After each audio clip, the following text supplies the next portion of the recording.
ગુજરાતમાં ચૂંટણી આવે ત્યારે સાંસદો ઉમેદવારો મત માંગવા નીકળી પડતા હોય છે, મસ્ત મોટા વાયદા કરે છે અને ચૂંટણી ઢંઢેરામાં વચનોની લણણી પણ થતી હોય છે અને તેની માટે જે તે સાંસદોને ગ્રાન્ટ આપવામાં પણ આવે છે. પરંતુ આ સાંસદો દ્વારા ગ્રાન્ટનો ઉપયોગ કેટલો અને કેવી રીતે કરવામાં આવ્યો છે તેને લઈને જ હું જાગૃતિ આપની સમક્ષ આવી છું ન્યૂઝ ગુજરાતના પ્લેટફોર્મ દ્વારા.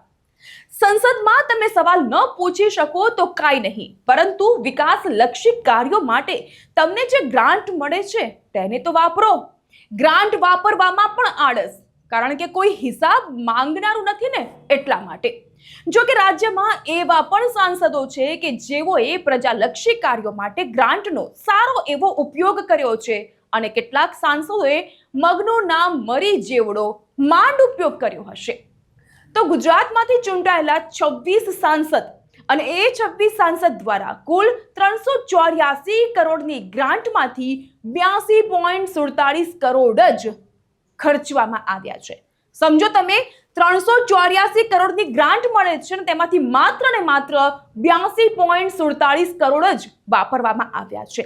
જેને અનુલક્ષીને જે ડેટા સામે આવ્યો છે તે સચકમાં ચોંકાવી દે તેવો છે.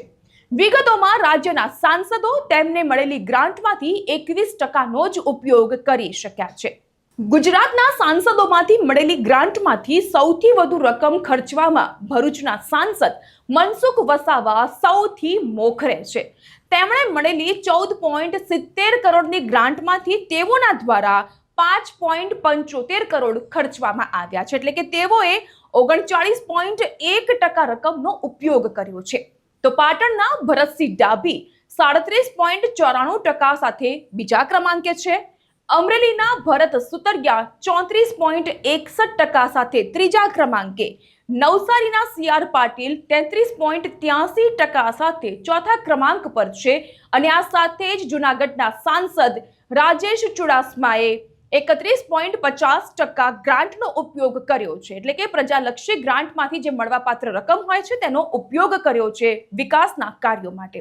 આ તો વાત થઈ મળેલી ગ્રાન્ટમાંથી ખર્ચ કરવામાં મોખરે હોય તેવા સાંસદોની, પરંતુ 15%થી ઓછી રકમ ખર્ચી હોય તેવા સાંસદમાં ગાંધીનગરથી અમિત શાહ, અમદાવાદ પશ્ચિમના દિનેશ મકવાણા, અમદાવાદ પૂર્વના હસમુખ પટેલ, દાહોદના જશવંતસિંહ ભાભોર, બનાસકાંઠાના ગેનીબેન ઠાકોર, પંચમહાલના રાજપાલસિંહ જાદવ, જામનગરના પૂનમ માડમ, પોરબંદરના ડોક્ટર મનસુખ માંડવિયા અને બારડોલીના પ્રભુ વસાવાનો સમાવેશ થાય છે.